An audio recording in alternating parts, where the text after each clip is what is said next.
Bonsoir à tous et merci d'être venus nous écouter. Donc ce soir, nous allons parler d'un thème particulier, primordial, qui est le thème sur l'océan. C'est quoi l'océan aujourd'hui? Comment l'océan est-il un témoin du changement, de tout le type de changement que nous vivons à tous les niveaux, pas que du climat, aussi sur les activités humaines qui s'y rapportent.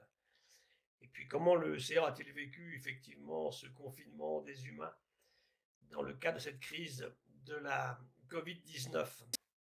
Donc ici, si vous la voyez, je vous ai indiqué en fait quelques vues. D'abord d'une forêt tropicale humide. C'est là aujourd'hui qu'on trouve au monde le plus grand nombre d'espèces ramenées à la surface. Ça peut être 30 000 espèces sur un carré de 1 km. L'équivalent marin, il est juste à droite et c'est un récif corallien. C'est le récif de Nouvelle-Calédonie. La forêt était une forêt de Guyane, donc on reste en France. Et un récif corallien, c'est moins de 1% de la surface de tout l'océan. Et c'est pourtant plus du tiers des espèces connues dans l'océan. Donc vous imaginez bien l'importance de ces milieux. Dans l'océan, le récif corallien joue un peu le rôle fonctionnel de la forêt tropicale humide. Beaucoup d'espèces sur une faible surface. Sur 1 km² de récif, ici, on peut trouver peut-être quelque chose comme 5 à 6 000 espèces vivantes, 500 espèces de poissons, beaucoup plus que pour toute la France. Et puis, je vous ai mis au-dessus, en haut, une image d'une ville. J'ai pris Shanghai, qui est une des villes les plus peuplées de la planète. On a à Shanghai la moitié des Français, dans la même ville. Alors vous comprenez bien effectivement que lorsque l'humain crée ces villes, il va détruire des écosystèmes antérieurs au bord de la mer, sur le continent, bien sûr, sur le littoral. Et ça a des impacts qui sont très forts. Et je vous ai rajouté en plus une petite phrase, les causes de notre intranquillité. C'est quoi ça? Pourquoi est-on intranquille alors qu'on s'imagine toujours l'espèce supérieure à qui il n'arrive rien, qui domine tout le reste? Ben pour deux graphes que je vous ai mis à droite, en haut, c'est la température moyenne de la surface de l'océan depuis 1860. Et en bas, c'est la montée du niveau de la mer. Juste deux chiffres. Il y a 20 000 ans, on était à la fin de la dernière grande crise de glaciation. Les glaciers descendaient jusqu'à Orléans, hein, en France. Imaginez la calotte du Groenland sur le nord de la France. Calotte en train de fondre en ce moment dans l'Arctique, vous le savez bien. Et température globale de l'air ou de la mer, 4 degrés de moins. Et le niveau de la mer qui est en bas était 120 mètres plus bas. Donc vous imaginez bien que ces fluctuations du niveau de la mer sont considérables. On ne parle pas de quelques millimètres ou centimètres. Hein. Donc 19 000 ans, température 4 degrés plus basse, niveau de la mer 120 mètres plus bas. Et puis ça s'est réchauffé. Cette glaciation s'est terminée et vers 12 000 ans, la mer remontait trop vite. Très vite, peut-être 5 cm par an. Et puis ça s'est atténué. Et durant les derniers 5 000 ans, elle remontait de 1 mm par an. Et là, depuis 20 ans, la courbe que vous avez là, elle est repartie à la hausse. Au moins 4 à 5 fois plus fort qu'il y a 20 ans. C'est important parce que 20 ans, c'est rien dans l'histoire du climat, dans l'histoire de la Terre. Donc on est un petit peu préoccupé aujourd'hui par cette température qui se réchauffe. L'océan est plus chaud, on en parlera un petit peu tout à l'heure. Et le niveau marin remonte. Donc la question c'est, quelles sont nos causes d'intranquillité? La suivante.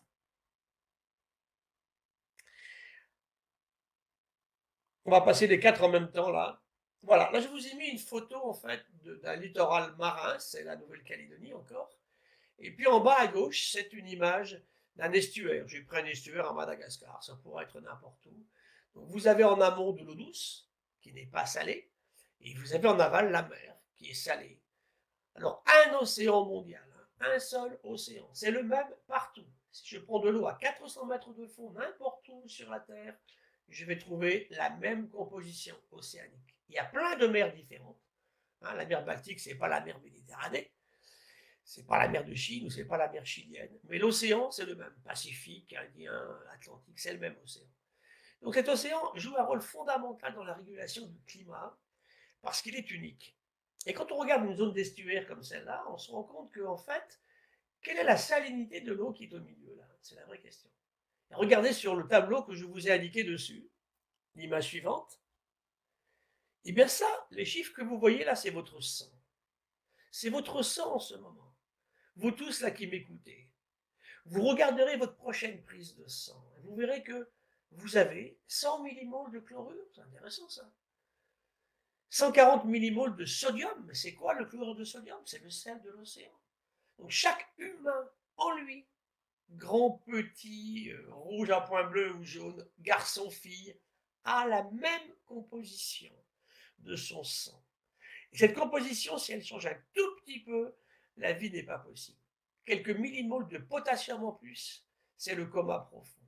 Et l'océan est très stable depuis au moins 100 millions d'années. Je vous l'ai mis en haut à droite. Donc, c'est intéressant de regarder ce qui se passe. L'humain, au sein de chacun d'entre nous, a un petit océan. Ça l'est 3 fois moins que l'océan mondial. Et sur l'image suivante, on va passer les deux d'un coup d'ailleurs, je vous ai mis des êtres vivants qui sont des cyanobactéries, ce qu'on appelait avant des algues bleues. Ce sont des cyanobactéries. Alors en bas des fossiles, c'est les plus anciens fossiles que l'on ait à Paris, au Muséum national d'histoire naturelle. Et au-dessus, c'est les mêmes. Je ne sais pas où vous êtes en ce moment, mais vous devez avoir une flaque d'eau à côté de vous, il a plu. Et cette flaque d'eau contient des cyanobactéries. Donc vous avez des êtres vivants là qui ont presque 4000 millions d'années de différence. Et pourtant, ils sont toujours là et ils se ressemblent toujours beaucoup. Donc le vivant apparaît après le refroidissement de la Terre, bien sûr, il y a à peu près un peu moins de 4000 millions d'années, alors que la Terre elle a 4600 000 millions d'années. Donc 4-6 milliards contre 4 milliards. Et cette vie, elle est essentielle. C'est vraiment ce qui marque la planète Terre. Dans l'océan, hors de l'océan, dans tous les habitats. Le seul endroit sur la Terre où il n'y a pas de vie, c'est dans les laves de volcans. C'est trop chaud. Là, au-dessus de 1200 degrés, il n'y a pas de vie. Et puis, je vous ai mis en haut une météorite, dans une boîte, vous la voyez, là, ma météorite. Un caillou tout noir, trouvé à Toulouse, d'ailleurs, pas très loin de Toulouse, un petit peu au sud, en mai 1864. Cette météorite tombe du ciel. Et un paysan va la ramasser. Et ça, c'est fabuleux. C'est la différence pour moi entre l'humain et l'animal. Aucun animal n'aurait ramassé la météorite. Il l'a ramassée, il l'a oubliée dans une caisse à oignons pendant 140 ans. On la retrouve, il y a une quinzaine d'années. Elle arrive au Jardin des Plantes à Paris, où on a des outils de géochimie, et on date ce caillou 4-6. Ce caillou est contemporain de la mise en place du Soleil et de la Terre. Quand vous le caressez, ça change les relations par rapport au caillou. Bien voilà, sur un monde minéral antérieur, quand la Terre s'est formée, la vie va se former. D'une chimie qu'on appelle prébiotique avant la vie à une chimie de la vie. Et la vie, c'est une cellule, une membrane qui sépare un intérieur et un extérieur. Nous sommes tous faits de membranes et d'eau liquide, de cellules et d'eau liquide. C'est ça qu'on a oublié durant la crise du Covid. On a oublié que nous sommes nous-mêmes la nature, nous sommes la biodiversité. Un corps humain, c'est autant de bactéries que de cellules humaines. Et vous allez voir nos relations avec l'océan. Sur l'image suivante, vous voyez 4 écosystèmes de l'océan. En haut à gauche, un récif corallien, on l'a vu tout à l'heure. Je vous ai dit, c'est le milieu le plus riche en nombre d'espèces dans l'océan. À droite en haut, ce qu'on appelle un herbier, des très beaux en Méditerranée, des posidonies, des austères, il y a plein de types de plantes comme ça, extrêmement riches en faune et en flore, extrêmement capables aussi de stocker du CO2, bien meilleur qu'une forêt tropicale. En bas, je vous ai mis une mangrove. Une mangrove, c'est un mélange très étrange entre l'eau, la mer et la terre. Qu'est-ce qui est mer, qu'est-ce qui est terre? Avec des plantes, dont des arbres, les fameux palétuviers, capables de vivre dans ces milieux particuliers. Milieu extrêmement important pour contrôler l'élévation du niveau de la mer. Malheureusement, on a enlevé en 50 ans presque la moitié de toutes les mangroves de la Terre. On a détruit presque la moitié des récifs coralliens. On détruit les herbiers de Méditerranée. Et je vous ai mis en bas un fragment de mer profonde, la Deep Sea. Là, on est au-delà de 2000, 3000, 4000, 5, 6, 7, 8, 9, 10, 11 km. C'est le record sur la Terre aujourd'hui, près des Philippines, un trou de 11 km de profondeur. Et là, vous avez des choses étranges. La nuit totale, tout le temps. Le froid, on est à entre 1 et 2 degrés à ces profondeurs-là, sauf dans des endroits où la vie explose, sur les dorsales médio-océaniques, bien sûr, où l'eau chaude rentre en contact avec l'eau de mer réchauffée par le magma, et avec des faunes et des flores très particulières, bien sûr. Ça, c'est la mer, belle telle qu'on l'imagine, initiale, avant que l'humain se mette à tout dégager sur la prochaine image. Voilà, ça c'est la pollution de l'océan. Une image de pétrolier géant. Nous étions ici en 1978, la Moco Cadiz, un géant des mers s'échoue sur les côtes bretonnes et libère 220 000 tonnes de fioul sur les côtes bretonnes, de la baie du Mont-Saint-Michel à la baie de Douarnenez. Puis en bas, je vous ai mis des images des plastiques, les saletés diverses et variées que vous avez partout sur les plages de la planète. Au rythme actuel, si on continue comme ça, pour 2050, on aura plus de matière plastique dans l'océan que de plancton. Ce plancton tellement important, on verra des images tout à l'heure, ces petits micro-organismes, des virus, des bactéries, des microalgues, des larves d'animaux, capables de produire la moitié de l'oxygène de la planète que l'on respire. Il n'y a pas que les forêts. Donc cet océan, en fait, on ne peut pas le détruire, l'océan, contrairement à une forêt qu'on peut arracher, ou bien une mare qu'on peut assécher et faire un parking par-dessus. L'océan, on peut le souiller, on peut détruire le littoral et on peut le polluer, bien sûr. Et on va voir tous les avatars de l'océan aujourd'hui liés aux activités humaines. Alors ici, en fait, quelles sont les différences fondamentales entre le milieu marin et le milieu continental pour les animaux? En mer, en fait, on a toute une série de groupes d'animaux qu'on connaît très peu, qui n'ont jamais conquis le milieu continental. Je connais au moins 12 grands groupes d'animaux qui ne sont jamais sortis de l'océan. Ils ne sont pas allés vers les estuaires, ils ne sont pas allés vers l'eau douce, encore moins sur le sol des continents. Un groupe que vous connaissez bien, les échinodermes.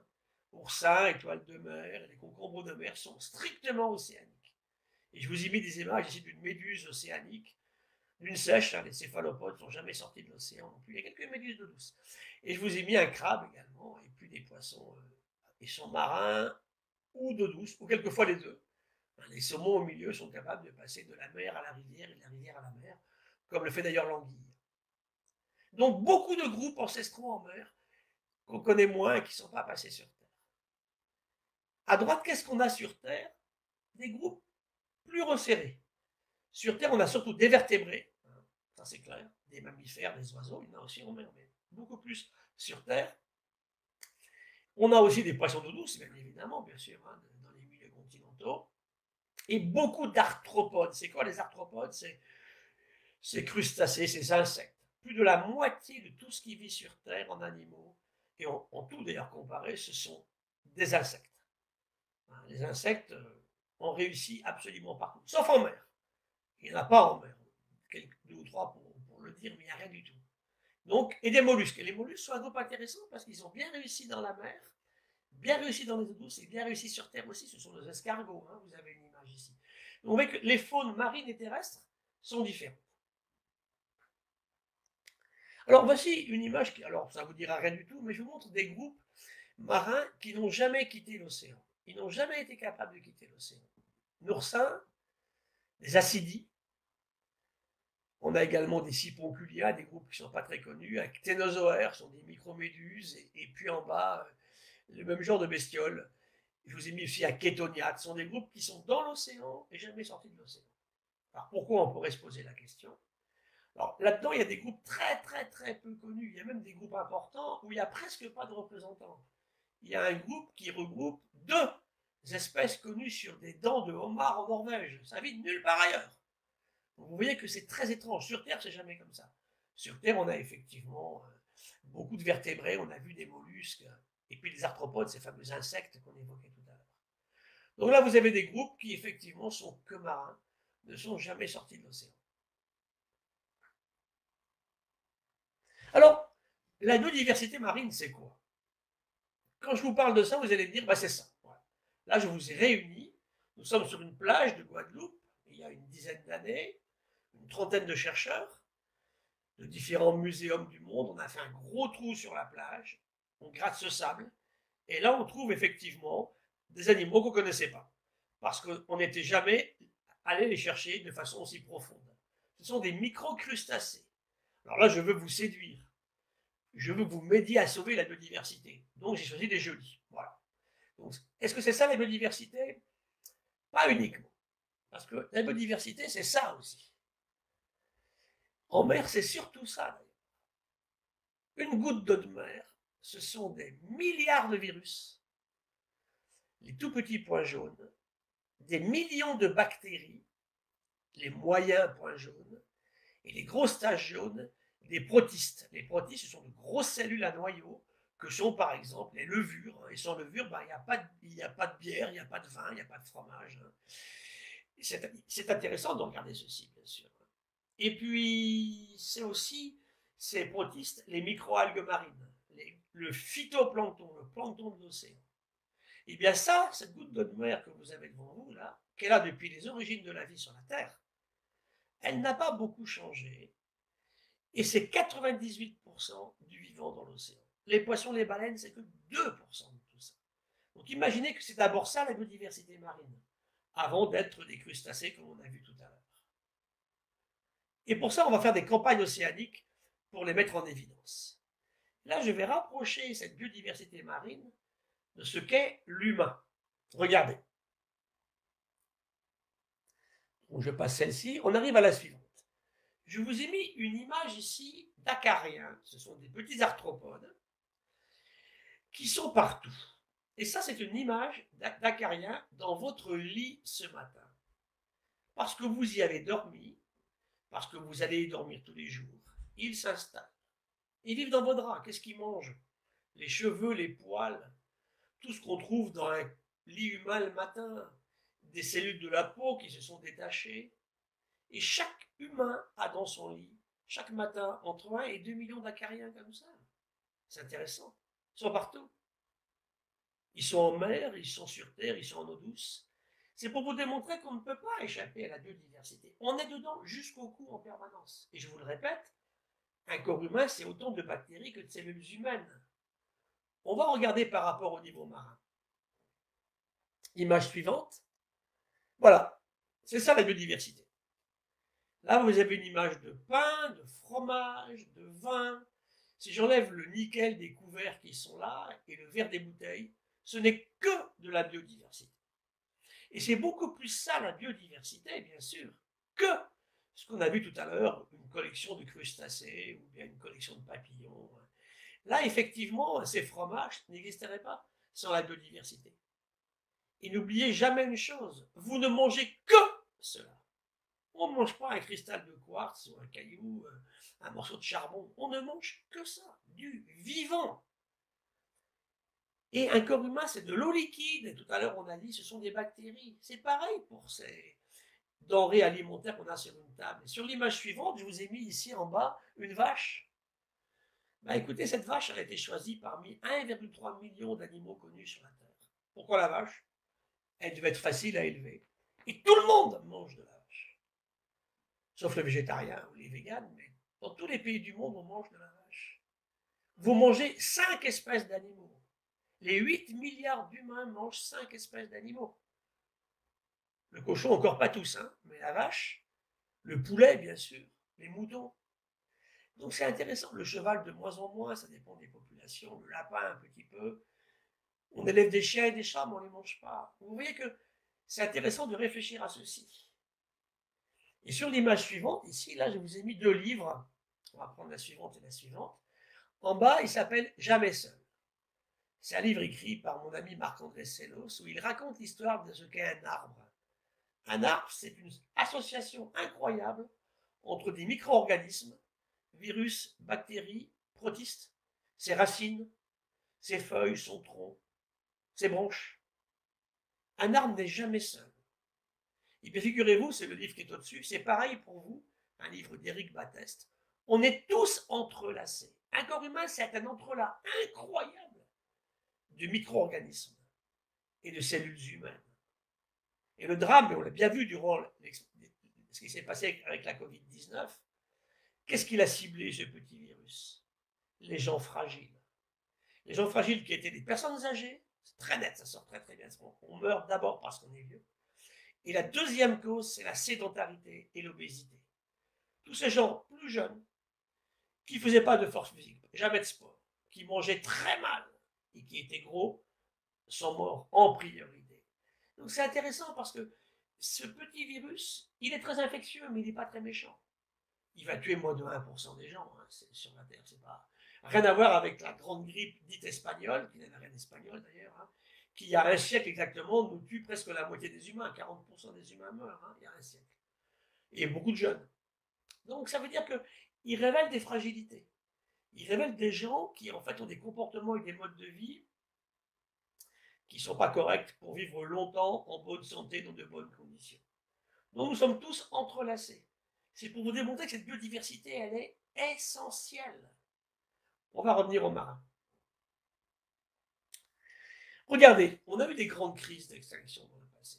On en connaît à peu près 60 depuis 800 millions d'années. Je vous ai mis en bas un oursin, en haut des ammonites, des céphalopodes, famille des sèches et des pieuvres. En rouge, je vous ai mis les animaux durant l'ère primaire, entre 550 et 250 millions d'années. En vert, l'ère secondaire, après une grande crise entre les deux, l'ère secondaire qui démarre il y a 250-210 et qui va se terminer avec l'extinction des dinosaures il y a 65,5 millions d'années. Ben regardez, les verts avaient démarré un petit peu durant l'ère primaire, ils prennent un coup mais ils repartent. Les rouges vont disparaître définitivement. Définitivement. Les oursins, c'est intéressant parce qu'il y avait beaucoup d'oursins durant l'ère primaire. Il y a combien d'oursins sur la Terre aujourd'hui? 700. 700 espèces différentes. Donc les 700 sont venus des quelques oursins qui sont passés de l'ère primaire à l'ère secondaire. Deux espèces sont passées. Vous voyez, ils ont failli passer à la trappe aussi, les oursins, à ce moment-là. Ce sont les grandes crises d'extinction. Parmi les 60 crises qu'on a mis en évidence, 5 sont majeures et ont causé vraiment la disparition d'au moins les 3/4 des espèces vivantes dans l'océan et sur Terre en un temps court. La question, c'est quoi un temps court? Quand on parle avec un homme politique, c'est quelques années. Là, on parle peut-être d'un demi-million d'années. Vous voyez, c'est très très différent. Il s'écrit en anglais sur la diapo à droite, good genes and good luck. Il vous faut les bons gènes au bon moment et de la chance. Et c'est comme ça que l'évolution s'est produite. Alors, l'humain, bien sûr, a été associé à tout cela. Regardez, vous voyez très bien comment ça se passe. Je vous ai mis ici une image de la population humaine. En vert, il y a 12 000 ans, l'humain s'arrête de bouger. Et comme il s'arrête de bouger, pourquoi il s'arrête de bouger? Parce que les femmes commencent à faire beaucoup de bébés. Donc c'est compliqué, bien sûr. Hein. On ne peut pas continuer à être uniquement un nomade. Et on s'arrête. Et si on s'arrête, il faut manger. Qu'est-ce qu'il faisait l'humain avant? Il mangeait tout ce qu'il y avait dans un coin, et puis quand il avait tout mangé, il allait ailleurs. On ne peut plus, là. On est trop nombreux. On a à peu près 5 millions d'humains sur la Terre, il y a 12 000 ans. Et c'est là qu'on va inventer agriculture et élevage. On va commencer à élever les premiers animaux et cultiver les premières plantes. Et toute l'évolution de l'humanité en vert, puis en jaune, puis en rouge, sur la courbe de droite, là, vous montre effectivement que c'est des progrès technologiques qui ont permis à l'humain de devenir ce qu'il est. Un animal, on est totalement animal. Là, les gens qui meurent de la Covid-19 meurent de syndromes animaux. Ils meurent asphyxiés. C'est bien une mortalité d'animal, ça. Ils ne peuvent plus respirer. Mais on n'est pas que ça, puisqu'on en parle ce soir ensemble, là. Et c'est intéressant de regarder que c'est parce qu'on a domestiqué les animaux qu'on a inventé l'arme de jet. Je vous ai mis en bas un arc et une flèche. Un arc et des flèches. Et on va revenir au petit biface, l'outil en pierre qui est à gauche. Et puis après, on invente la roue, les cités, les routes, les maisons, les moulins à eau, les moulins à vent, la poudre noire à droite avec un Remington de la guerre de sécession. La poudre noire va tout changer. À faire croire à l'humain qu'il est le dominateur de la planète. Un type chétif de 40 kilos avec une telle arme, il tue un animal sauvage beaucoup plus fort et beaucoup plus grand que lui, à distance, sans corps à corps. Ça va tout changer. Les animaux vont commencer à avoir peur, bien sûr, des humains. Puis après, ça va être la machine à vapeur, les vaccins, le moteur à combustion interne, les avions, les matières plastiques qui nous empoisonnent aujourd'hui, les antibiotiques, bien utilisés, c'est une fabuleuse réussite de l'humanité, mal comme on le fait aujourd'hui, c'est une catastrophe. Et puis après, les ordinateurs, et puis demain, les révolutions industrielles, les révolutions agricoles. Vous voyez que l'humain a subi 2 fois une diminution du nombre d'humains, et chaque fois, c'était lié non pas à des guerres, contrairement à ce qu'on pense, mais lié à des problèmes de pathologie infectieuse, à des pandémies. Les grandes pestes noires au Moyen-Âge, et puis après, la grippe espagnole, il y a un siècle. Donc je vous ai mis à gauche en bas un outil de pierre qu'on appelle un biface. Il a 2 faces. Avec ça, on peut gratter, frotter, araser, percer, tailler, enfoncer, couper, tout ce que vous voulez. On peut taper sur la tête de son voisin, on peut tuer un animal, mais il faut du corps à corps pour utiliser un biface. Et c'est quand l'humain va inventer l'arme de jet, le propulseur, la lance, puis l'arc et la flèche, il y a 8000 ans, ou un peu, même maintenant on trouve des traces de flèches bien plus anciennes que ça. Et bien quand on invente ça, on tue à distance et ça va tout changer. Donc pour moi, un des grands progrès de l'humanité, si on peut appeler ça un progrès, dans le sens de la domination des autres, également des autres humains, bien sûr, parce qu'on l'utilise pour tuer le collègue d'à côté, bien évidemment, hein, ou les femmes, eh bien, tout va changer. Alors la question qui est posée aujourd'hui, c'est est-ce que cette biodiversité est en danger au niveau global parce qu'on détruit et on pollue? Ah oui, clairement, on détruit le littoral de l'océan, on pollue partout, on surexploite, en haut à droite, hein, c'est l'image suivante, donc les poissons que l'on pêche sont plus en plus petits, de moins en moins abondants. Vous avez une image de grand thon albacore capturé par une grande scène tournante dans l'océan Indien, près des Seychelles. On prend plus que ce que la nature peut produire. Ça, c'est une vraie catastrophe. Ça nous amène, bien sûr, à vivre au-dessus de nos moyens. On entre dans une dette qu'on ne paye jamais. Donc ça fait 3 raisons. La quatrième, c'est les espèces invasives. On transporte tout partout. Et en mer, vous avez des bateaux géants qui transportent tout partout, des pétroliers qui vont transporter des virus, des microalgues de Rotterdam en Europe pour l'emmener à Abu Dhabi, dans les pays arabes. Et c'est très préoccupant. La petite méduse du milieu ici, elle arrive en mer Noire avec un bateau américain au début des années 1980. 10 ans après, 1 million de tonnes de masse de cette microméduse qui effondre toutes les pêches d'anchois de la mer Noire. Je vous ai mis des bactéries salmonelles, légionella en bas, dans des cuves de pétroliers géants. Et le petit être vivant qui est tout en bas, qui est sphérique avec des trous là, s'appelle l'Alexandrium. Lui, lorsqu'on l'embête, il vous produit une toxine qui tue un humain en 20 minutes. Ben, il fait le tour de la Terre. Il fait le tour des océans. Et le dernier aspect, le cinquième, c'est le climat. Le climat qui change trop vite. Quand les climats changent, on va en parler, c'est pas un problème. Ce qui est préoccupant, c'est que ce climat aujourd'hui, il change beaucoup trop vite. Et ça, bien sûr, ça nous pose des problèmes que vous connaissez à l'heure actuelle et qui font que, bien sûr, nous sommes inquiets sur l'avenir du système. Alors, ce graphe-là, c'est le plus terrible que j'ai à vous montrer parce qu'il est vraiment préoccupant. En vert en bas, c'est le nombre d'individus des animaux sauvages. Vous voyez, 10 000 ans, 1900, en 2000, 2050. Si on continue comme ça, en 2050, on aura fait disparaître tous les grands animaux de la planète. Franck Courchon, qui est un écologue, disait récemment, si on continue comme ça, j'espère qu'on ne va pas le faire comme ça, hein, et bien en 2050, le seul gros animal qui va rester, c'est la vache et les cochons, les sangliers, c'est tout ce qui va rester. En bleu, c'est les animaux domestiques. Donc les vaches, les cochons, les poulets, les moutons, les chevaux, les chèvres, les chiens et les chats. Et en rouge, les humains. Vous voyez que quand on a commencé tout à l'heure, vous vous rappelez, quand on a inventé l'agriculture, là on était il y a 12 000 ans, je vous disais, on est 5 millions d'humains, on représente 0,1%. Les humains et les animaux domestiques qu'on avait à l'époque, de toute la masse d'animaux. Aujourd'hui, ces animaux-là, hein, humains et animaux domestiques, c'est 90% de toute la masse des espèces vivantes chez les vertébrés. Donc c'est considérable. Notre impact, il est terrible. Donc ça veut dire très clair, hein, mon discours, il faut manger beaucoup moins de viande et beaucoup moins de poisson. Pas s'abstenir. Alors comment est-ce qu'on gère ça? Bon, on gère ça par un système des Nations Unies qui s'appelle IPBES, la plateforme internationale d'études de la biodiversité et des écosystèmes. Donc il y a des centaines de chercheurs qui y travaillent. C'est un peu l'équivalent de l'IPCC, du GIEC du climat, mais pour le vivant. Et on s'est réunis à Paris il y a juste un an. Et le 6 mai 2019, on rend notre rapport, donc 3 ans de travail, 15 000 références étudiées. Et là, on dit que si on continue comme ça, à l'horizon 10, 20, 30 ans, on va faire disparaître au moins 1 million d'espèces. On montre aussi que dans les écosystèmes qui sont gérés par des populations autochtones, en Amérique du Sud, en Asie, en Afrique, des gens qui ne sont pas dans des systèmes des pays très développés, ça marche mieux.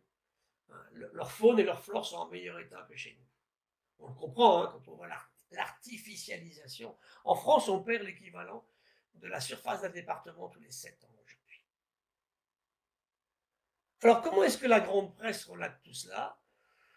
Ben, on dit il y a 20 ans, l'humain est la plus puissante force évolutive sur la Terre, et puis on publie, nous les scientifiques du monde, il y a maintenant 1 an et demi, on dit aux hommes politiques, il sera bientôt trop tard si on ne fait pas attention. Le président Macron vient d'être élu, il fait le sommet de la planète, il y a 1 an et demi, c'était en décembre 2017, et là il dit avec force, nous ne prenons pas le chemin financier de réussir l'accord de Paris. Et puis voilà, tout récemment, il y a juste 1 an, quand on sort le travail de l'IPBES, dont je vous ai parlé à l'instant, on dit le même journal avec les mêmes caractères, c'est pas inintéressant. Il n'est pas trop tard pour agir. Donc vous voyez que, qu'est-ce qu'on fait? Alors, mon propos n'est pas du tout de vous désespérer, c'est pas mon style. Il faut rester positif, et on verra comment le petit coronavirus peut nous y aider. Dans le malheur que l'on a subi, ça peut être un électrochoc qui serait salutaire en fait. Mais il faut peut-être changer. La question, elle est là. On ne peut pas repartir comme avant. Quand j'entends les compagnies aériennes qui se posent une seule question. Quand est-ce qu'on va revenir au nombre d'avions qu'on avait avant? Et bien ça, ma réponse est claire, c'est pas possible. On ne reviendra jamais au nombre d'avions qu'on avait avant. Si on y revient, on va se récupérer un nouveau virus. Et beaucoup plus dangereux que celui-là. Donc ça, c'est très important à faire prendre en considération. Donc ici, ben, on travaille partout. Moi, je travaille beaucoup avec le Pacifique. Il y a juste 1 an, jour pour jour, c'était le 21 juin de l'an dernier, j'étais à Nouméa, en Nouvelle-Calédonie, et là, avec tous les pays du Pacifique. Pensez à ces gens-là. Une quarantaine de tout petits États, Kiribati, les Tonga, Wallis, il y a aussi la Nouvelle-Calédonie, bien sûr, là-dedans. Hein. Et comme grand pays, il y a la Nouvelle-Zélande et l'Australie. Tous les autres, ils sont tout petits. C'est des petites îles, en fait. Hawaï, elles sont américaines, mais vous avez les Fidji, par exemple, hein, les Tonga. Et bien, ces gens-là sont très concernés par ces questions-là.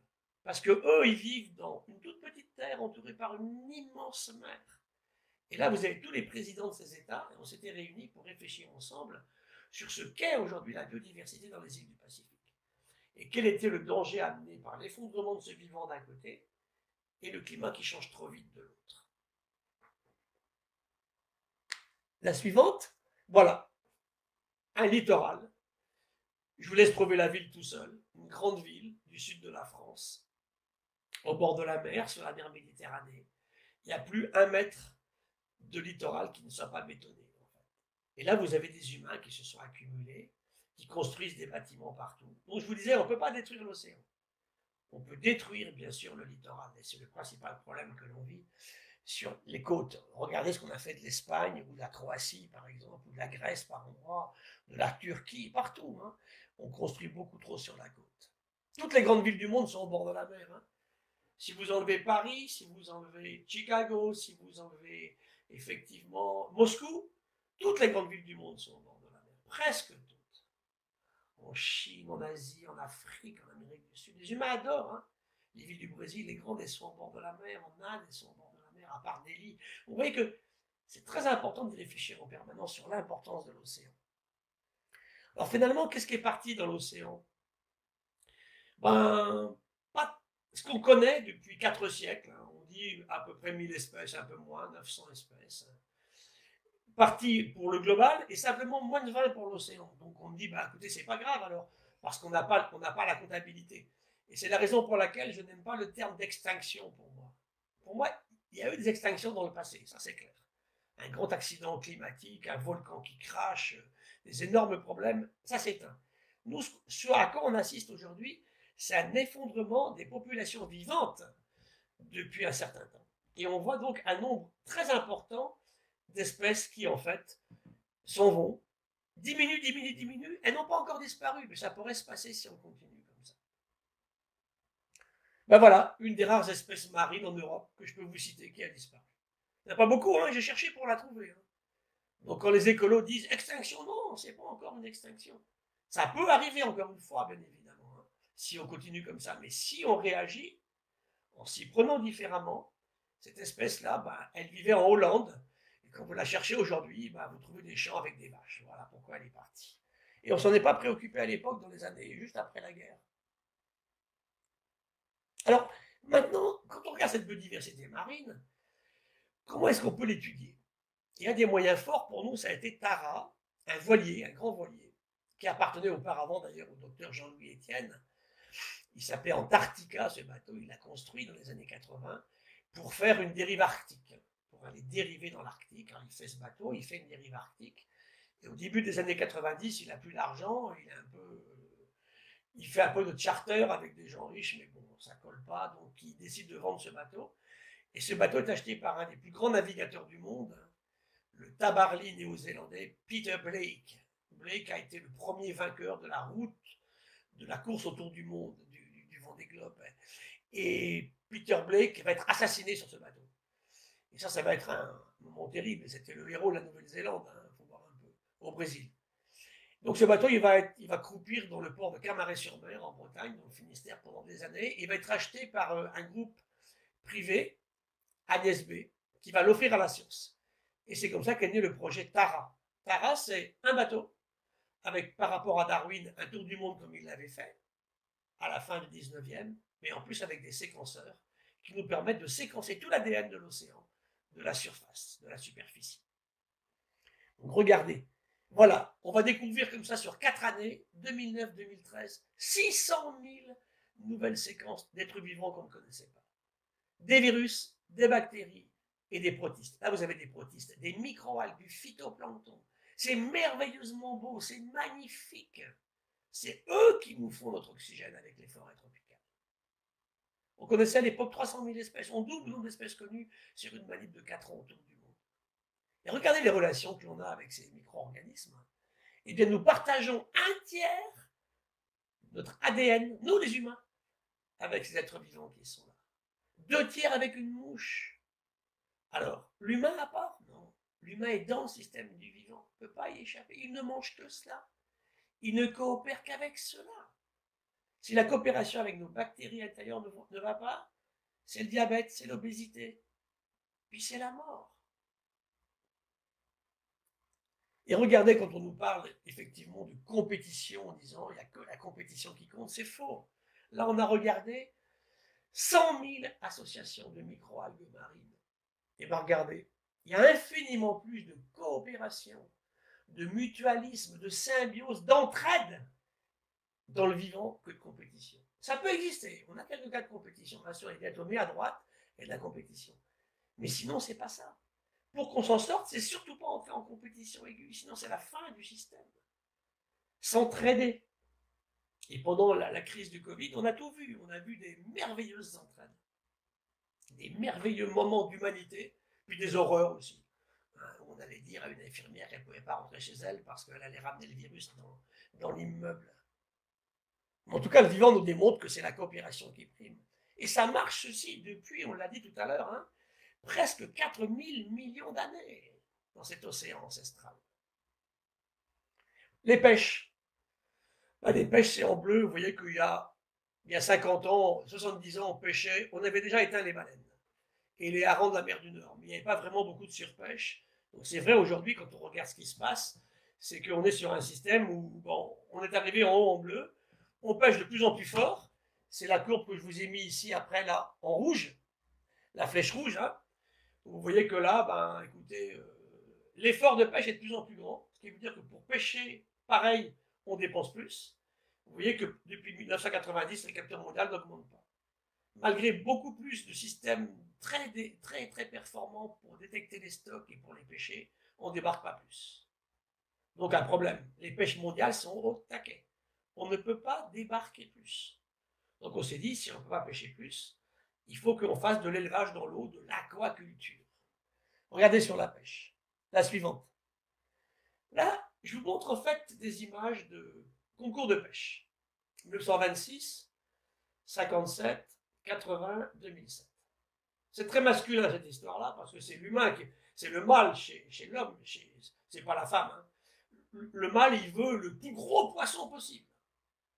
Il va regarder la virilité, il a pris un sacré coup, parce qu'en 2007, il est champion avec 140 grammes. Alors qu'on pêchait en bas à droite, alors qu'on pêchait en 1926 des thons de plus de 1 tonne. Ils ont disparu. Il n'y a plus aucun thon qui fait 1 tonne sur la Terre aujourd'hui. Les plus gros font 500-600 kilos. On avait avant la Seconde Guerre mondiale des poissons de 1000 kilos. Donc, autre exemple de la surpêche. Et vous voyez la photo du petit garçon au milieu avec 2 morues, 1902, 1901, il y avait des morues de 200 kg. La plus grosse morue, elle fait 20 kg aujourd'hui. Donc voilà, l'humain pêche tout et empêche les animaux de grandir. Ils sont pêchés avant de vieillir pour grandir. Et on débarque de plus en plus petits et de moins en moins nombreux. Donc on a dit destruction du littoral, pollution, surpêche. Regardez le résultat avec ici, par exemple, les relations biodiversité-climat. Je vous emmène ici au Chili, ou bien en Namibie, c'est le même système. Donc on va pêcher tout ce qu'on appelle les poissons pélagiques, toutes les sardines qui sont là, les harengs, les chinchards, les maquereaux, on va tous les prendre, il n'y en a plus. Donc comme il n'y a plus rien à manger, les oiseaux disparaissent, les oiseaux marins qui les mangent, il n'y en a plus. Les baleines qui les mangent, il n'y en a plus, ils n'ont plus rien à manger. Et les poissons de haute chaîne qui les mangeaient disparaissent aussi. Donc comme ces poissons ne sont plus là, ils ne mangent plus de zooplancton, ce qui est en dessous, au milieu. Donc il explose ce zooplancton. Il n'y a plus de prédateurs. Et qu'est-ce qu'il mange lui? Du phytoplancton. Celui qu'on a vu en image tout à l'heure, vous vous rappelez? Ces microalgues marines. Eh bien, si effectivement il y a trop de zooplancton, ils mangent trop de phytoplancton, et c'est très grave sur le climat parce que ce phytoplancton joue un rôle important dans la capacité de l'océan à stocker le gaz carbonique. On a fait le tour. Non seulement le climat qui change affecte les vivants sur Terre et en mer, mais le vivant qui s'en va sur Terre et en mer affecte le climat en retour. Et c'est là que tout est lié, en fait. Image suivante, c'est l'aquaculture. En quelques images, je vous mets une baie ici en Corée. On peut tout faire. On peut faire des élevages à terre, en mer, des algues, des mollusques, des crustacés, des poissons, des récifs artificiels. Toute la créativité, l'inventivité de l'humain a créé une aquaculture dans l'eau. C'est exactement comme un champ agricole chez vous, hein, sauf que là, c'est dans la mer. Et ça marche très bien. 9/10 des algues que l'on mange viennent de la culture et de l'élevage. 90% des huîtres, des moules viennent de l'élevage. Ce n'est plus des animaux naturels. Une grande partie des poissons viennent aussi de l'élevage. Le saumon sauvage, c'est quoi? C'est 10 000 tonnes par an. C'est 2,2 millions de tonnes en élevage. Vous voyez un peu. Les coquilles Saint-Jacques, c'est pareil. Donc on s'est mis à cultiver dans l'eau. Qu'est-ce qu'on cultive sur l'image suivante? Des algues. Ça, c'est une image qui est faite aux Philippines. Donc c'est vraiment des champs d'algues au fond de l'eau. Il y a 5 mètres d'eau au-dessus simplement. 7 millions de tonnes. Des mollusques. Là, je vous ai mis des huîtres plates ici en Corse. 20 millions de tonnes dans le monde de mollusques. Des crevettes. 7 millions de tonnes.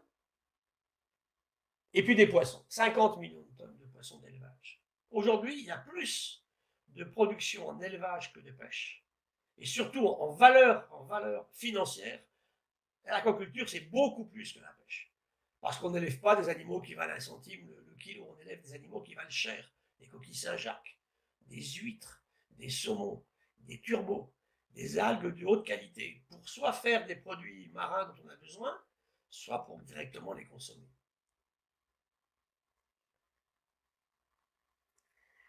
Autre sujet, c'est la question de ce qu'on appelait tout à l'heure la dissémination des espèces vivantes.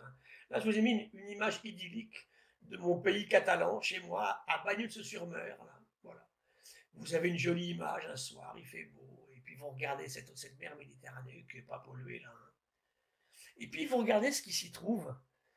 Des espèces qui étaient très rares il y a 100 ans, très très rares. Et maintenant elles sont partout. C'est ce qu'on appelle une espèce envahissante. Elle est déjà là, mais elle se met à proliférer. Et puis on voit des espèces qu'on appelle invasives. Celles-là, elles n'étaient pas là il y a 100 ans. C'est l'humain qui les a amenées. Et celles-là, elles sont venues par le canal de Suez. Quand de Lesseps fait son canal, des espèces passent de la mer Rouge vers la mer Méditerranée. En moins de 5 ans, on trouve des espèces qui sont rentrées en mer Méditerranée. On les appelle lessepsiennes ou érythréennes. Elles sont rentrées en mer Méditerranée. Et celles-ci, elles sont rentrées, mais par Gibraltar. Elles arrivent d'Afrique, elles arrivent d'Amérique. Les barracudas, il y a une quarantaine d'années. Depuis 3 ans, en haut, la dorade coryphène, le mahi-mahi, que je connaissais bien à Tahiti, que je connaissais bien aux Antilles, jamais vu en Méditerranée. Depuis 2 ans, il y en a partout. Vous voyez que ces espèces se promènent, et c'est beaucoup lié, bien sûr, aussi au réchauffement de la masse d'eau, bien sûr, au changement climatique. Et puis ici, je vous ai mis un problème, c'est la dissémination par les bateaux géants de ces micro-organismes, on a dit virus, bactéries, micro-algues. Je vous ai mis un pétrolier géant, 200 000 tonnes, 300 000 tonnes d'eau de mer prises à Rotterdam et relâchées dans le golfe d'Aden, par exemple. Et ça crée des problèmes dramatiques, bien sûr. On transporte au moins 3000 espèces vivantes différentes par jour en ce moment dans ces bateaux géants. Donc pour tout ça, on subit bien sûr des conséquences qui peuvent être très préoccupantes. Regardez, je vais vous emmener chez nous dans les temps de Thau, près de Montpellier, dans votre région, l'Occitanie. Vous voyez que je vous ai mis ici, en fait, une plongée dans les temps de Thau. Il y a beaucoup d'algues, donc on va les regarder. Les temps de Thau a été beaucoup amélioré, sa qualité. On a fait des gros efforts d'épuration de l'eau. Les égouts de Montpellier ne vont plus directement dans les temps de Thau. C'est chouette. Hein, vous avez des pêcheurs, des aquaculteurs, des promeneurs, des plongeurs, tout ce que vous voulez, qui sont autour de l'étang de Thau. Ils sont contents parce que le milieu est joli. Mais le soir, en rentrant de la plongée, on veut savoir comment elles s'appellent, ces algues. Donc on va prendre le livre des algues de France, Feldman, et on ne reconnaît rien. Mais qu'est-ce qui se passe? Qu'est-ce qu'il a fait, Feldman, là? Je ne reconnais aucune espèce d'algue. Et là, je leur raconte une histoire à mes étudiants. Je leur dis, vous savez, il y a maintenant, c'est en 71, hein, donc il y a 50 ans, des producteurs d'huîtres, c'est de leur faute, hein, c'est vraiment la faute des producteurs, sont allés chercher des algues aux États-Unis. Pardon, des huîtres qu'ils ont ramenées en France. Mais quand on ramène des huîtres vivantes, il y a de l'eau de mer dedans, et dans l'eau de mer, vous avez des spores. Et ils ont ramené 2 parasites qui ont tué toutes les huîtres françaises. À l'époque, on avait de l'huître plate et l'huître portugaise qui a disparu, elle n'existe plus. 20 000 tonnes d'huîtres portugaises en France en 1950. Hein. Zéro, il n'y en a plus. Et la plate, on est à 2000 tonnes, on en faisait plus de 20 000 tonnes à l'époque. Qu'est-ce qui s'est passé? On a ramené effectivement, pour sauver la profession, ils sont allés au Japon, et ils ont ramené une nouvelle huître, qui est l'huître que vous connaissez bien, qu'on appelle l'huître creuse, la gigas. Et quand on ramène des bébés huîtres de l'eau de mer japonaise, on ramène des spores d'algues japonaises. Regardez ce que j'ai fait ici avec mes étudiants. Je vais enlever les algues japonaises. Ben voilà. On a transformé les thons de Thau en un écosystème japonais. Alors c'est là la différence entre l'écologue et l'écologiste. Pour l'écologiste, c'est une catastrophe, hein, puisqu'il n'y a plus d'algues françaises. Je vous rassure, il y en a ailleurs, hein, mais il n'y en a pas dans les thons de Thau. Et en cherchant bien, une étudiante a fini par en trouver une qui était là il y a 30 ans, mais c'est tout, c'est la seule qu'elle a trouvée. Hein. Une espèce du coin. Pour l'écologue, ben, j'assiste à la naissance de ce que j'appelle, nous, un nouveau socio-écosystème. L'étang de Thau a retrouvé un équilibre avec des espèces japonaises. Voilà. C'est grave, docteur, c'est une vraie question. En tout cas, pour l'ostréiculture, ça marche très bien. Donc, pour terminer, quelques mots sur le climat. Le climat, c'est la température de l'air et de l'eau qui augmente. C'est la fonte des glaciers continentaux. C'est l'augmentation de la fréquence et de la force des cyclones tropicaux, pluies gigantesques, inondations. C'est aussi, à l'inverse, des sécheresses terribles, avec un manque d'eau dramatique. Ce que prévoient les climatologues, c'est 9 mois de sécheresse et quelques jours de pluie délirantes. Et ça tue une agriculture, bien sûr. Donc c'est très préoccupant. C'est aussi la chute de l'oxygène dans l'eau, puisqu'on sait que plus l'eau est chaude, moins elle contient d'oxygène. C'est déjà ça dans la mer Baltique, des endroits où les poissons ont disparu. Il n'y a plus d'oxygène dans l'eau. Et c'est bien sûr, on en a rapidement parlé tout à l'heure, la montée du niveau de la mer. Et je vous ai dit, la mer remonte en ce moment, depuis 20 ans, 4 à 5 fois plus vite qu'elle avait fait durant les 5 derniers millénaires de l'histoire de la Terre. Dans l'océan, ce climat qui change oblige les espèces vivantes à bouger. Alors, dans l'hémisphère nord, elles vont vers le nord pour chercher le froid. Dans l'hémisphère sud, elles vont vers le sud pour trouver le froid. Et on a calculé comme ça, il y a un très beau papier il y a très peu de temps, quelques semaines, là, où aujourd'hui, on se rend compte que nos poissons font 27 km par an vers le nord. Les poissons qu'on pêche en face de Bordeaux, là, tous les ans, sont 27 km plus au nord. Donc on voit des poissons de Méditerranée qui arrivent dans le golfe des Biscaye, on voit des poissons africains qui rentrent en mer Méditerranée. Le plancton fait presque 50 km par an de migration vers le nord. Alors ça pose des questions, parce que bien sûr, quand il y a une proie et un prédateur, est-ce que la proie va aussi vite que le prédateur? Les petits copépodes, crustacés que mangent les morues, si elles vont plus vite ou moins vite, ça va tout changer, bien sûr. Et ça, c'est en terrible activité en ce moment en mer. Pourquoi? Parce qu'en mer, il n'y a pas de barrière. Vous migrez très très vite sur Terre, vous allez toujours trouver effectivement quelque chose qui va vous empêcher de bouger. Une rivière, une vallée, quelque chose. Alors, le climat s'étudie de l'espace. Les 3/4 des données qu'on a sur le climat viennent de l'espace. On mesure comme ça la montée du niveau de la mer au millimètre près, on a des satellites qui le font. Et vous voyez sur la courbe de gauche que la mer est remontée très vite il y a 12 000 ans, puis ça s'était arrêté. Et ça repart aujourd'hui. Tous ces satellites-là observent la Terre. On voit aussi l'acidité sur la courbe du milieu qui s'effondre. Hein. L'océan est plus acide qu'il ne l'a jamais été depuis 250 ans. Et là, je suis avec Thomas Pesquet, le cosmonaute, et Picard, Bertrand Picard, qui a le programme Solar Impulse. Là, on discute au CNES à Toulouse, justement, du problème du climat et de l'influence de l'océan. Donc, l'océan, ce n'est pas que la pêche et l'aquaculture, c'est aussi des médicaments. Là, je vous ai mis quelques images de médicaments qui sortent de l'océan. 26 000 produits. Produits de médicaments et produits de cosmétiques viennent de l'océan. Donc, si on tue la biodiversité marine, on va perdre tout ça. Là, je vous ai mis tous les prix Nobel de médecine qui ont été acquis grâce à des espèces apparemment insignifiantes de l'océan. Metchnikov, c'est sur l'oursin. Prix Nobel pour la découverte de la phagocytose, le fait qu'une grosse cellule en mange une petite. Richet, c'est le seul prix Nobel de Monaco, il découvre le choc anaphylactique, hein, à partir de venin de méduse. Il a son prix Nobel en 1913. Je suis allé à Monaco, d'ailleurs, en 2013, faire une conférence, 100 ans après la découverte de Richet. Von Warburg, il découvre, lui, le fait que dans un gros ovocyte féminin ne rentre qu'un seul spermatozoïde, grâce à des étoiles de mer. Hosking et Huxley ont un prix Nobel magnifique, c'est sur la découverte de la transmission de l'influx nerveux chez l'humain. Grâce à quoi? Au nerf de Calmar.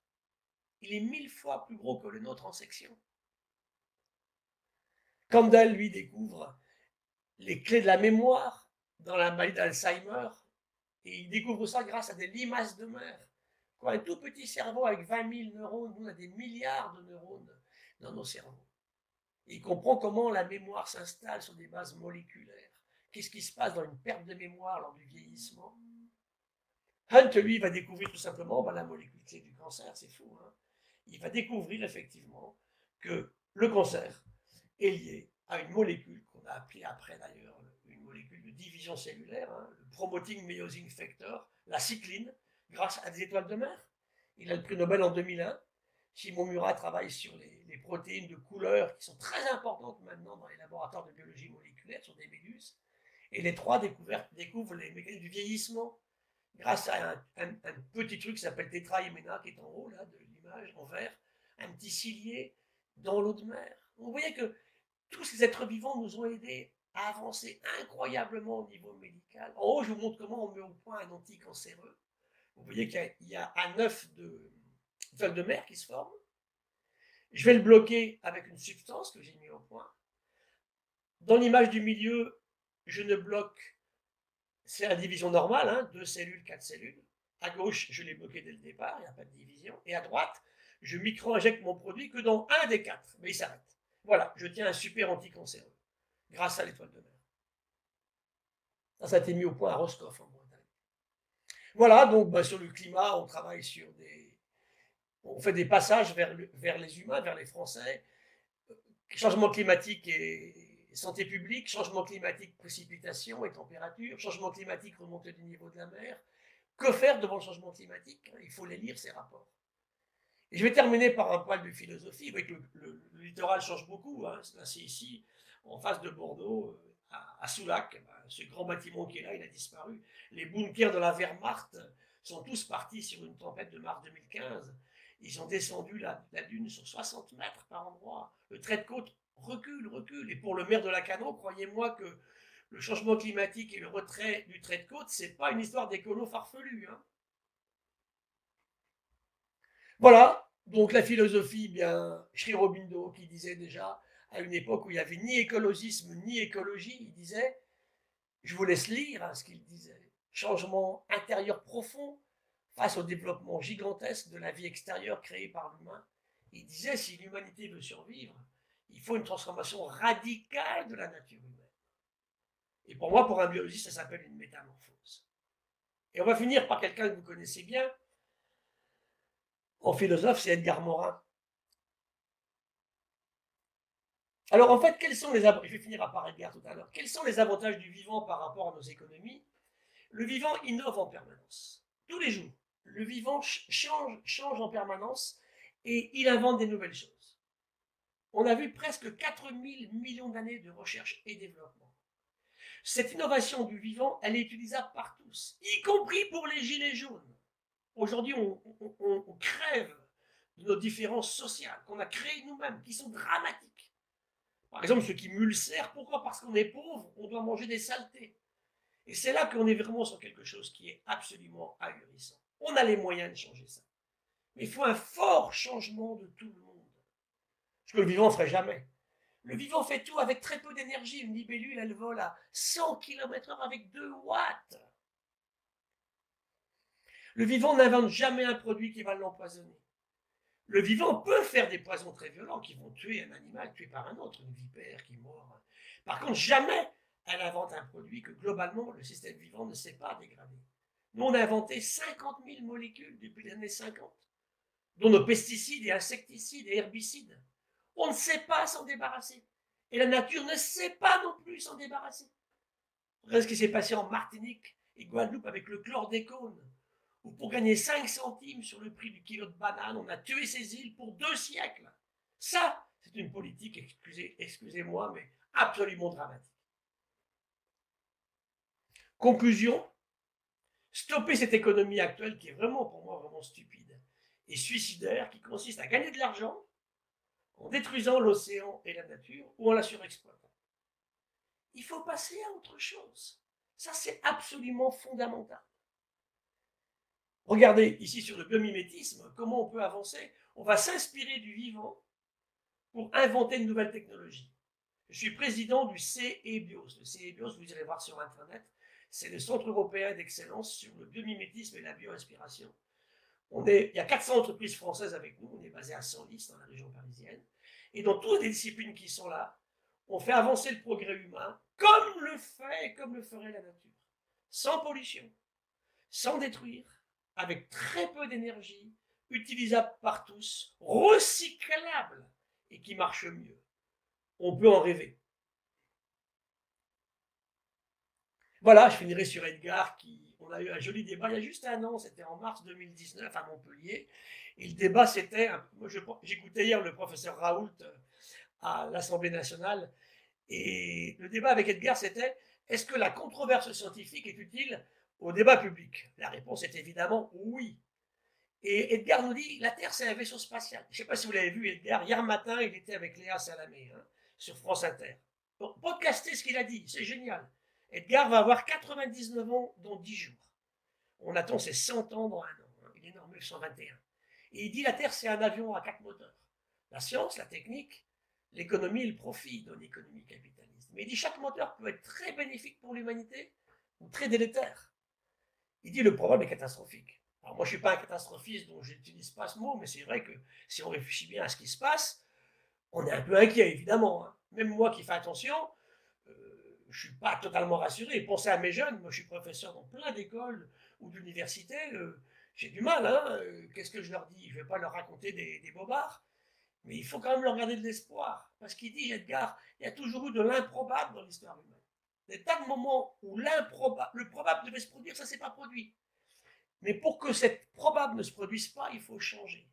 Et c'est là que moi qui travaille beaucoup sur l'évolution, au cours de l'évolution, les espèces vivantes ont été confrontées à tous les problèmes possibles et imaginables. Des catastrophes bien pires que la Covid-19. Elle s'est adaptée, cette biodiversité, ce vivant sur la Terre. Pourquoi? Parce qu'il a changé. Et nous, on ne veut toujours pas changer. Il faut revenir au nombre d'avions qu'on avait avant. Il faut remettre des pesticides partout. C'est terminé. On ne peut pas continuer comme ça. Jamais on ne nourrira 8 milliards d'humains en ayant tué tous nos sols. Alors, Edgar nous dit, on est homo faber, on sait faire des avions, des ordinateurs, on peut communiquer ensemble alors qu'on n'est pas ensemble. Ce soir, tous ici, là, je vais terminer là-dessus. Mais il dit, on n'est pas sapiens. On est pas mal démons. Et il disait au président Macron, l'an dernier, à force de sacrifier l'essentiel à l'urgence, on finit par oublier l'urgence de l'essentiel. Parce que si elle s'en occupe pas, ça finira comme ça. Voilà. C'est qu'effectivement, l'humain mâle, il va partir. Il va partir parce qu'il ne peut plus, il va partir parce qu'il fait trop chaud, il va partir parce qu'il y a des tempêtes de sable, il va partir parce qu'il n'a plus rien à manger, parce qu'il ne pleut plus du tout, parce qu'il n'a plus d'agriculture, parce que c'est la guerre. Donc on a un vrai effort considérable à faire, hein, pour changer cela. Notre solution étant de tout faire pour ces gens-là, pour qu'ils se trouvent bien chez eux, comme nous on se trouve bien chez nous, hein. C'est la solution. Voilà, merci pour votre attention.